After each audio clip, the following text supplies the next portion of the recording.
మనం కొన్ని ప్లేసెస్కి వెళ్తాం ఎందుకంటే అవి ఫేమస్. కొన్ని ప్లేసెస్కి వెళ్తాం ఎందుకంటే సోషల్ మీడియాలో చూస్తాం. కానీ ఈ జర్నీ మాత్రం అలా స్టార్ట్ అవ్వలేదు. ఈ జర్నీ స్టార్ట్ అయింది ఒక క్లాస్ రూమ్ వాల్ మీద ఉన్న ఫోటోతో. అవును, ప్రతిరోజు నా స్టూడెంట్స్కి క్లాస్ చెప్తూ ఒక ఫోటోని చూస్తూ ఉండేవాడిని, విఠల్, రుక్మిణి. కానీ నాకు ఒక డౌట్ మాత్రం వదలలేదు. వీళ్ళు ఎవరు? ఎందుకు ఇలా నిల్చున్నారు? ఈ టెంపుల్ ఎక్కడ ఉంది? క్యూరియాసిటీ అంటే డేంజర్ థింగ్ బ్రో. ఒకసారి స్టార్ట్ అయితే వదలదు. అండ్ మన గురించి తెలిసిందేగా, ఏదైనా డౌట్ ఉంటే రీసెర్చ్ మొదలు పెట్టాల్సిందే. రీసెర్చ్ చేయడం స్టార్ట్ చేశా, ఫోటో గురించి తెలుసుకోవడం స్టార్ట్ చేశా. అప్పుడే ఫస్ట్ టైం పండార్పూర్ గురించి విన్నా.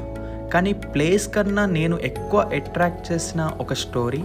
పుండలీక్ అనే భక్తుడు తన పేరెంట్స్కి సేవ చేస్తూ ఉంటాడు. అప్పుడు భగవాన్ స్వయంగా వచ్చినా కూడా కొంచెం వెయిట్ చేయండి అని చెప్పాడంట. మనం దేవుణ్ణి వెయిట్ చేయిస్తామా? అసలు ఇమాజిన్ చేయండి. కానీ భక్తి అంటే అదే. పుండలిక్ పేరెంట్స్ సేవని దైవం కన్నా గొప్పగా చూశాడు. అప్పుడు విసిరిన ఇటుక మీద నిలబడి వెయిట్ చేసిన రూపమే విఠల్ స్వామి అని నమ్ముతారు. ఆ స్టోరీ విన్న వెంటనే నాకు ఒక ఫీలింగ్ వచ్చింది, లైఫ్లో ఒక్కసారైనా ఈ ప్లేస్కి వెళ్ళాలి. అదే ఈ జర్నీ బిగినింగ్. నేను వెళ్ళిన అన్ని ప్లేసెస్లో ఈ ప్లేస్ మాత్రం నాకు ఒక యూనిక్ అనుభూతినిచ్చింది. అండ్ నేను వెళ్ళింది ఎండాకాలంలో కాబట్టి కొంచెం హీట్ మాత్రం హారిబుల్గా ఉంది. ఒకవేళ మీరు కనుక ప్లాన్ చేసుకున్నట్టయితే కొంచెం వర్షాకాలంలో లేదా వింటర్ సీజన్లో వెళ్ళడానికి ట్రై చేయండి. సో దట్ మీకు రివర్లో ఎక్కువ వాటర్ అండ్ అంత హీట్ స్ట్రోమ్స్ ఇలాంటివి ఏమి ఉండవు కాబట్టి మీరు చాలా బాగా ఎంజాయ్ చేయొచ్చు. అండ్ ఈ టెంపుల్కి ఇంకొక స్పెషాలిటీ ఉంది. మన వరల్డ్లోనే ఏకైక వైష్ణవ దేవాలయం. మనం గర్భగుడిలోకి వెళ్ళి మూల విరాట్ని తాకొచ్చు, అతని కాళ్ళు ముక్కొచ్చు. సో ఈ టెంపుల్ యొక్క స్పెషాలిటీ ఇదే. మనకి ఇంకెక్కడ ఏ విష్ణువు గుళ్ళో గర్భగుడిలోకి వెళ్ళడానికి ఎలా ఉండదు. ఇంకా మాకు జరిగిన స్కామ్స్, ఎక్స్పీరియన్సెస్ అన్నీ తెలుసుకుందాం పద. మార్నింగ్ సోలాపూర్ రైల్వే స్టేషన్ లాంచ్లో రెడీ అయ్యాం. నిజం చెప్పాలంటే పండార్పూర్ ఎగ్జైట్మెంట్ ఆల్రెడీ పీక్లో ఉంది. ఆటో బుక్ చేసి బస్ స్టాండ్కి వచ్చాం. కానీ మా ట్రిప్కి డెస్టినీ ఇంకొక కామెడీ రెడీ చేసింది. ఒక అన్న మా దగ్గరికి వచ్చాడు, full confidence, full energy, full marketing skills. Sir, direct share car ఉంది, బస్ ఫేరే 1 అవర్లో పండార్పూర్ అన్నాడు. నార్మల్గా అయితే 2 అవర్స్ పడుతుంది బస్సులో వెళ్తే. కొల్హాపూర్లో ఆల్రెడీ ఒకసారి ట్రాప్ అయ్యాం. కానీ మనుషులు మిస్టేక్స్ నుంచి నేర్చుకుంటారంటారు కదా, అపరెంట్లీ మేమైతే కాదు. కార్లో సెటిల్ అయ్యాం. పండార్పూర్కి స్పీడ్గా వెళ్ళిపోతున్నామని full happy. 10 minutes, 20 minutes, 30 minutes car move అవ్వట్లేదు. రీజన్? సిఎన్జి గ్యాస్ కోసం పెద్ద క్యూలో నిల్చున్నాం. క్యూ అంటే క్యూ కాదు బ్రో, మినీ తిరుమల అది. అప్పుడు నాకు అర్థమైంది, పండార్పూర్ రీచ్ అవ్వడానికి ముందు పేషెన్స్ టెస్ట్ కంపల్సరీ అని.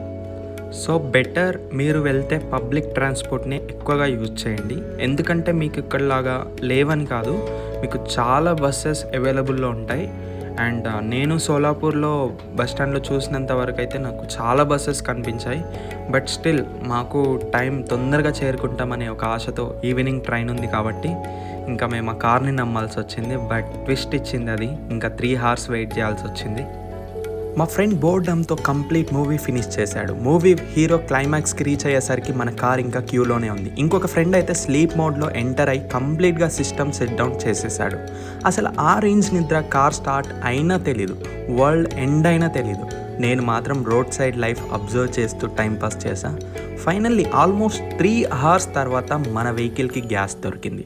అక్కడ సెలబ్రేట్ చేయాలనిపించింది. రోడ్ జర్నీ బ్యూటిఫుల్గా కంటిన్యూ అయింది. Villages, fields, simple life, slow life. Finally Pandharpur board కనిపించింది. క్లాస్ రూమ్ వాల్ మీద చూసిన ఫోటో ఇప్పుడు రియాలిటీలో దగ్గర పడుతుంది. నాకు ఈ జర్నీ మొత్తంలో బాగా నచ్చిన విషయం ఏదైనా ఉందంటే అది ఈ రోడ్ జర్నీస్ మాత్రమే.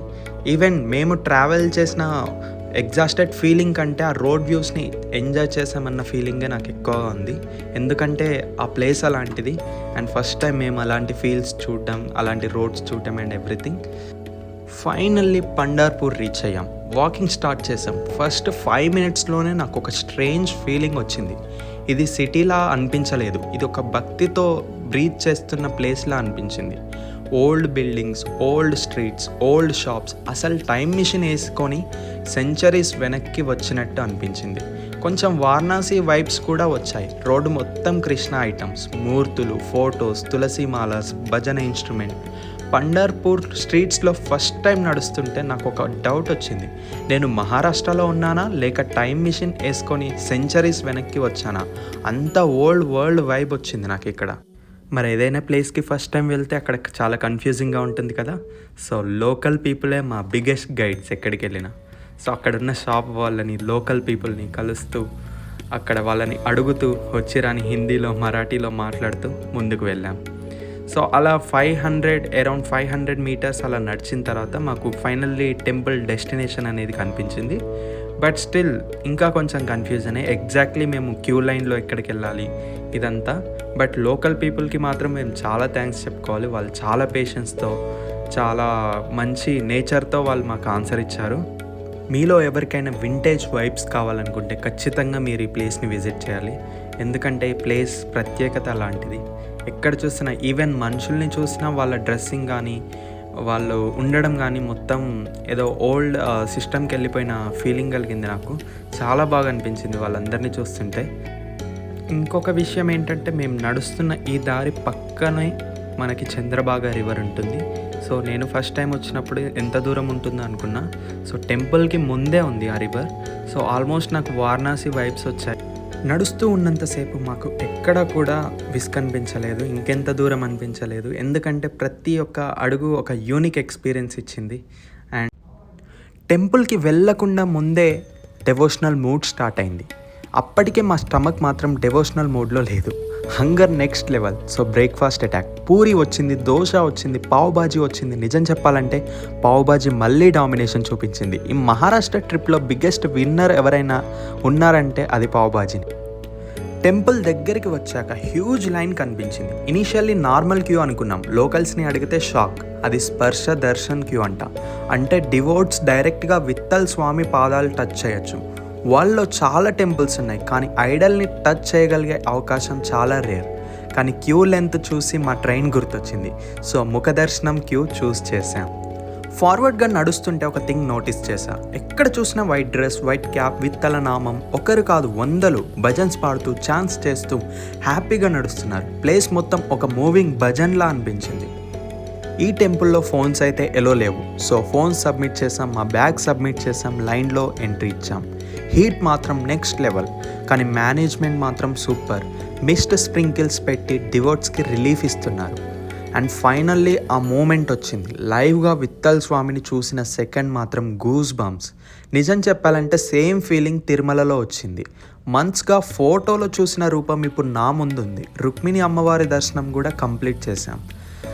సేమ్ తిరుపతి లాగానే ఇక్కడ ఆన్లైన్ టికెట్ బుకింగ్ సిస్టమ్ కూడా ఉంది. మీరు వెబ్సైట్ని విజిట్ చేసి అక్కడ మీరు టికెట్ కూడా బుక్ చేసుకోవచ్చు. సో మీ దర్శనం ఇంకా కంప్లీట్గా ఫాస్ట్ అయ్యే ఛాన్సెస్ ఉంటాయి. రుక్మిణి మాత దర్శనం అవ్వగానే అక్కడ నుంచి బయటికి వచ్చేసాం. అలా బయటికి వచ్చి ముందుకి ఒక 100 మీటర్స్ నడిచిన తర్వాత మాకు రివర్ ఎంట్రన్స్ కనిపించింది. సో రివర్ కూడా ఎక్స్ప్లోర్ చేయాలి కదా. సో అలా మేము ముందుకు వెళ్ళాము. నాకు ఈ మహారాష్ట్ర మొత్తంలో బాగా ఆశ్చర్యపరిచిన విషయం ఏంటంటే ఈ ఆర్కిటెక్చర్. సో ఎక్కడ చూసినా చాలా హైలో ఉండే ఈ గోపురమ్స్, ఈ టెంపుల్ ఆర్కిటెక్చర్, ఈ గోడలు. ఒక్కసారి ఈ వ్యూ చూడండి. ఎవరైనా కాశీ వెళ్ళినట్టయితే వాళ్ళకి అనిపిస్తుంది మనం కాశీలో ఉన్నామా లేదంటే పండర్పూర్లో ఉన్నామా.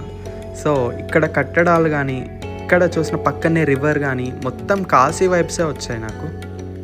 రివర్ దగ్గర పుండలీక్ టెంపుల్ ఉంది. ఎవరి పుండలీక్ అనుకుంటున్నారా? అసలు ఈ ప్లేస్ క్రియేట్ అవ్వడానికే అతని కారణం. పండర్పూరి స్టోరీ మొత్తం ఇక్కడే స్టార్ట్ అయింది. పేరెంట్స్ సేవని భగవంతుడి సేవ కన్నా తక్కువ కాదు అని చూపించిన భక్తుడు పుండలీక్. తిరిగి వచ్చాక ఒక విషయం మాత్రం అర్థమైంది. అదేంటంటే దేవుణ్ణి ప్రేమించడం గొప్పది కాదు, పుండలీక్లా పేరెంట్స్ని ప్రేమించడం గొప్పది. పండర్పూర్లో అడుగు పెట్టిన ప్రతి ఒక్కరి ఆ స్టోరీ ఇన్స్పిరేషన్. ఈ రివర్ని చంద్రబాగా అని పిలుస్తారు, అలాగే భీమా నది అని కూడా పిలుస్తారు. ఇది వెళ్ళి కృష్ణా నదిలో కలుస్తుంది. ఇక్కడ హీట్ మాత్రం హారిబుల్. రివర్ ప్లస్ దాని హ్యూమిడిటీ వల్ల ఇంకా హీట్ పెరిగింది. సో దాని ముందు ఎన్ని వాటర్ తాగినా తక్కువే అనిపించింది. అలా పుండలీకుని దర్శనం కూడా చేసుకుందామని ముందుకు వెళ్తున్నాం. కానీ అక్కడికి వెళ్ళాక మాకు అర్థమైంది ఏంటంటే అక్కడ కూడా క్యూ లైన్ చాలానే ఉంది. అండ్ ఇక్కడ ఏ నీడ కూడా లేదు. సో ఇక్కడ ఎండలో నిలబడి అక్కడికి వెళ్ళడం అనేది కొంచెం ఛాలెంజింగ్గా అనిపించింది. సో అటుగా చూస్తే మాకు ఇస్కాన్ టెంపుల్ ఒకటి కనిపించింది. బట్ రివర్ మధ్యలో ఉంది అండ్ కొన్ని బోట్స్ కూడా ఉన్నాయి. సో మాకు డౌట్ వచ్చింది, ఇది ప్యాసింజర్ బోట్సా లేదంటే వాళ్ళు నార్మల్గా తిరుగుతున్నారా అనేసి అక్కడ దగ్గరికి వెళ్ళాం. అండ్ ఇది సమ్మర్ కాబట్టి అంతగా వాటర్ కూడా లేవు. ముందున్న ఇస్కాన్ చాలా అట్రాక్టివ్గా అనిపించింది. ఏదైతే అదైంది. సో ఇస్కాన్కి అయితే వెళ్ళాలి మనం అని చెప్పేసి తర్వాత బోటింగ్కి స్టార్ట్ అయ్యాం. 100 రూపీస్ టికెట్ తీసుకున్నారు, which is round trip. River cross చేసి ఇస్కాన్కి వెళ్ళాం. అసలు ప్లేస్లో అడుగు పెట్టిన వెంటనే అట్మాస్ఫియర్ కంప్లీట్గా మారిపోయింది. బోట్లో ఫస్ట్ స్టెప్ పెట్టగానే చైల్డ్హుడ్ మెమోరీస్ ఆటోమేటిక్గా యాక్టివేట్ అయిపోయాయి. ఎందుకంటే బోటింగ్ అంటే ఏజ్ ఎంత పెరిగిన ఎగ్జైట్మెంట్ మాత్రం తగ్గదు. స్లోగా బోట్ మూవ్ అవ్వడం స్టార్ట్ అయింది. వాటర్ మీద ట్రావెల్ చేస్తూ పండార్పూర్ని వెనక్కి చూస్తుంటే ప్లేస్ ఇంకా బ్యూటిఫుల్గా కనిపించింది. కొన్ని ప్లేసెస్ రోడ్ నుంచి బాగుంటాయి, కొన్ని ప్లేసెస్ వాటర్ నుంచి చాలా మెజెస్టిక్గా అనిపిస్తాయి. పండార్పూర్ డెఫినెట్లీ సెకండ్ కేటగిరీ. బోట్ మధ్యలోకి వెళ్ళిన తర్వాత కూల్ బ్రీజ్ స్టార్ట్ అయింది. హీట్తో ఫైట్ చేస్తున్న మాకు అది ఫ్రీ ఏసీ దొరికినట్టు అనిపించింది. అక్కడ కొన్ని నిమిషాలు ఫోన్ పక్కన పెట్టి సరౌండింగ్స్ ఎంజాయ్ చేశా. Water sound, breeze, temple views, sometimes silence కూడా ఒక ఎక్స్పీరియన్స్. ఇక్కడ ఏ బోట్ మోటార్స్తో నడవట్లేదు, అంతా వాళ్ళు పెడల్స్ మాత్రమే యూస్ చేసి నడిపిస్తున్నారు. అండ్ లోతు కూడా అంత ఎక్కువగా లేదు, ఎందుకంటే మీరు అబ్జర్వ్ చేయొచ్చు మనుషులంతా మధ్యలోకి వచ్చి మరీ స్నానం చేస్తున్నారు. బోట్ దిగి ఇస్కాన్ సైడ్కి నడుస్తుంటే డిస్టెన్స్ నుంచి టెంపుల్ కనిపించడం స్టార్ట్ అయింది. పండార్పూర్ మొత్తం డెవోషనల్ ఎనర్జీతో ఫుల్ బిజీగా ఉంటుంది, కానీ ఇస్కాన్ దగ్గరికి వచ్చాక అట్మాస్ఫియర్ కంప్లీట్గా మారిపోయింది. బయట క్రౌడ్, బయట నాయిస్, బయట హీట్, కానీ గేట్ క్రాస్ చేసిన వెంటనే సడన్గా ఒక పీస్ఫుల్ వరల్డ్లోకి ఎంటర్ అయినట్టు అనిపించింది. టెంపుల్ ఆర్కిటెక్చర్ చాలా బ్యూటిఫుల్గా ఉంది. వైట్ స్ట్రక్చర్ సన్లైట్లో ఇంకా ఎలిగెంట్గా కనిపించింది. నిజం చెప్పాలంటే ట్రావెల్లో కొన్ని ప్లేసెస్ ఫొటోస్ కోసం బాగుంటాయి, కొన్ని ప్లేసెస్ మెమోరీస్ కోసం బాగుంటాయి, కానీ కొన్ని ప్లేసెస్ మనసుకి రెస్ట్ ఇస్తాయి. ఇస్కాన్ నాకు అలాంటి ప్లేస్. కొంచెం సేపు అక్కడే కూర్చొని సరౌండింగ్స్ అబ్జర్వ్ చేశా. ఎవరు హరీలో లేరు, ఎవరు స్ట్రెస్లో లేరు, ఎవరు రేస్లో లేరు. కార్పొరేట్ లైఫ్లో డైలీ మెయిల్స్, కాల్స్, మీటింగ్స్ మధ్య ఉంటాం కదా, అక్కడ మాత్రం టైం స్లో అయినట్టు అనిపించింది. అసలు 10 మినిట్స్ అక్కడ కూర్చున్న తర్వాత హైదరాబాద్ ట్రాఫిక్ గురించి, ఆఫీస్ వర్క్ గురించి, పెండింగ్ టాస్క్ గురించి అన్నీ టెంపరీగా లాగౌట్ అయిపోయాయి. అసలు గేట్ క్రాస్ చేసిన వెంటనే ఎవరో రిమోట్తో వాల్యూమ్ తగ్గించినట్టు అనిపించింది. బయట వరల్డ్ ఫాస్ట్ ఫార్వర్డ్లో రన్ అవుతుంటే ఇస్కాన్ మాత్రం స్లో మోషన్లో నడుస్తున్నట్టు అనిపించింది. టెంపుల్ ఆర్కిటెక్చర్ చూస్తే మోడర్న్గా ఉంటుంది, కానీ ఫీల్ మాత్రం యాన్సియంట్. ట్రావెల్ చేస్తూ మనం చాలా ప్లేసెస్ చూస్తాం, కానీ కొన్ని ప్లేసెస్ దగ్గరికి వచ్చినప్పుడు ఆటోమేటికల్లీ మన వాకింగ్ స్పీడ్ తగ్గిపోతుంది. ఇస్కాన్ నాకు అలాంటి ప్లేస్. నడుస్తూ ఉండగా ఒక థింగ్ నోటీస్ చేశా. ఎక్కడ చూసినా స్మైలింగ్ ఫేసెస్. ఎవరు హరీలో లేరు, ఎవరు టెన్షన్లో లేరు, ఎవరు రేస్లో లేరు. హైదరాబాద్లో సిగ్నల్ గ్రీన్ అయ్యే ముందే హారన్ కొట్టే మనం ఇక్కడ మాత్రం స్లోగా నడుస్తూ ఎంజాయ్ చేస్తున్నాం. అసలు మన లైఫ్ ఎంత ఫాస్ట్గా పరిగెడుతుందో ఇలాంటి ప్లేసెస్కి వచ్చినప్పుడే అర్థమవుతుంది. టెంపుల్ ప్రెమిసెస్లో కొంచెం సేపు కూర్చున్నాం. అప్పుడు ఫస్ట్ టైం ఆ రోజు ఫోన్ పక్కన పెట్టాను. నోటిఫికేషన్స్ లేవు, కాల్స్ లేవు, మెసేజెస్ లేవు, జస్ట్ సైలెన్స్. సైలెన్స్ అంటే సౌండ్ లేకపోవడం కాదు, మైండ్లో నాయిస్ లేకపోవడం. ఆ మూమెంట్లో అదే ఫీల్ అయ్యా. కొంచెం సేపు కృష్ణ భజన్స్ వినిపిస్తున్నాయి, కూల్ బ్రీజ్ వస్తుంది, పీపుల్ కామ్గా ఉంటున్నారు. అసలు అక్కడ కూర్చొని ఉంటే టైం కూడా రిలాక్స్ మోడ్లోకి వెళ్ళినట్టు అనిపించింది. కార్పొరేట్ లైఫ్ స్టార్ట్ అయ్యాక daily mails, meeting, dead lines, traffic, targets అంటూ ఇక్కడ మాత్రం అవేవి గుర్తు రాలేదు. నాకు బాగా నచ్చింది ఏంటంటే ప్లేస్ ఫోర్స్గా, స్పిరిచువల్గా ఉండమని ట్రై చేయదు. It simply gives you space. మీరు డివోట్ అయినా పర్లేదు, టూరిస్ట్ అయినా పర్లేదు, స్ట్రెస్లో ఉన్న పర్లేదు, కొన్ని నిమిషాలు అక్కడ స్పెండ్ చేస్తే ఆటోమేటిక్గా కామ్ అయిపోతారు. పండార్పూర్లో భక్తిని చూశాను, ఇస్కాన్లో భక్తిని ఫీల్ చేశా. పండార్పూర్ ఎనర్జీ అయితే ఇస్కాన్ పీస్, పండార్పూర్ మూమెంట్ అయితే ఇస్కాన్ మెడిటేషన్, పండార్పూర్ ఎగ్జైట్మెంట్ అయితే ఇస్కాన్ రిలాక్సేషన్. అందుకే రివర్ క్రాస్ చేసి ఇక్కడికి రావడం వర్త్ అనిపించింది. నిజం చెప్పాలంటే టెంపుల్ చూసి బయటికి వచ్చినప్పుడు ఫొటోస్ కన్నా ఎక్కువగా ఆ పీస్ఫుల్ ఫీలింగ్ని క్యారీ చేసుకొని వచ్చాను. కొన్ని ప్లేసెస్ మనకి మెమోరీస్ ఇస్తాయి, కొన్ని ప్లేసెస్ స్టోరీస్ ఇస్తాయి, కానీ కొన్ని ప్లేసెస్ కొంచెం మనశ్శాంతిని కూడా ఇస్తుంది. నాకు ఇస్కాన్ అలాంటివి. హానెస్ట్లీ చెప్పాలంటే బోట్ టికెట్కి 100 రూపీస్ ఇచ్చాం, కానీ రిటర్న్లో పీస్ ఫ్రీగా వచ్చింది. మళ్ళీ రిటర్న్ బోట్ ఎక్కాం. బోట్ స్లోగా రివర్ని కట్ చేస్తూ ముందుకు వెళ్తుంది. మా వెనకాల ఇస్కాన్ టెంపుల్ చిన్నగా అవుతుంది. మా ముందు పండార్పూర్ మళ్ళీ కనిపించడం స్టార్ట్ అయింది. అసలు 2 సైడ్స్కి 2 డిఫరెంట్ వైబ్స్ ఉన్నాయి. నిజం చెప్పాలంటే ఈ రివర్ మధ్యలో ట్రావెల్ చేస్తుంటే 2 వరల్డ్స్ మధ్యలో వెళ్తున్నట్టు అనిపించింది. ఇంకా అక్కడి నుంచి తిరిగి వచ్చాం, కానీ అక్కడ దొరికిన పీస్ మాత్రం మాతో పాటే వస్తుంది. జర్నీ ఎంత బ్యూటిఫుల్గా ఉన్నా కరెక్ట్ ఫ్రెండ్స్ లేకపోతే మెమోరీస్ క్రియేట్ అవ్వవు. ట్రావెల్ అంటే ప్లేసెస్ కాదు, మన పక్కన ఉన్న పీపుల్. ఎందుకంటే టెంపుల్ ఫొటోస్ అన్నీ గ్యాలరీలో ఉంటాయి, కానీ ఫ్రెండ్స్తో ఇలా నవ్వుకున్న మూమెంట్స్ డైరెక్ట్గా మెమొరీలో సేవ్ అయిపోయి. మహారాష్ట్రియన్ థాలీతో ట్రిప్కి గ్రాండ్ ఎండింగ్ ఇచ్చాం. అండ్ ఫుడ్ మాత్రం చాలా బాగుంది. పండార్పూర్ నుంచి సోలాపూర్కి చాలానే బస్సెస్ ఉన్నాయి. సో మేము ఇంకా బస్లో సోలాపూర్కి రీచ్ అయ్యాం. రైల్వే స్టేషన్కి రీచ్ అయ్యాక లైట్ డ్రిజిల్ స్టార్ట్ అయింది. Rain, railway station, night journey. ట్రావెలర్కి ఈ కాంబినేషన్ ఎక్స్ప్లెయిన్ చేయాల్సిన అవసరం లేదు. Rain, train journey, Vitthal darshan memories. ఈ ట్రిప్కి ఇంతకన్నా బెటర్ ఎండింగ్ ఉండదు అనుకుంటా. నైట్ 10కి ట్రైన్ స్టార్ట్ అయింది. విండో సీట్ దగ్గర కూర్చొని బయటికి చూస్తుంటే రెయిన్ డ్రాప్లెట్స్ గ్లాస్ మీద పడుతున్నాయి. అసలు ట్రావెలర్కి ఇలాంటి మూమెంట్స్ ఎక్స్ప్లెయిన్ చేయాల్సిన అవసరం లేదు. ఫోన్ పక్కన పెట్టి మ్యూజిక్ ప్లే చేసి బయట రెయిన్ని చూస్తూ జర్నీ ఎంజాయ్ చేశా. కొన్ని ట్రిప్స్ ఫొటోస్గా మిగులుతాయి, కొన్ని ట్రిప్స్ వీడియోస్గా మిగులుతాయి, కానీ ఈ ట్రిప్ మాత్రం ఒక ఫీలింగ్గా మిగిలిపోయింది. మార్నింగ్ 7కి సనత్ నగర్లో దిగి ర్యాపిడో బుక్ చేసుకొని హైటెక్ సిటీలో ఉన్న నా పీజీకి రీచ్ అయ్యా. క్లాస్ రూమ్ వాల్ మీద ఉన్న ఫోటోతో స్టార్ట్ అయిన క్యూరియాసిటీ దర్శనంతో కంప్లీట్ అయింది. మరిన్ని మజిలీస్ కోసం సబ్స్క్రైబ్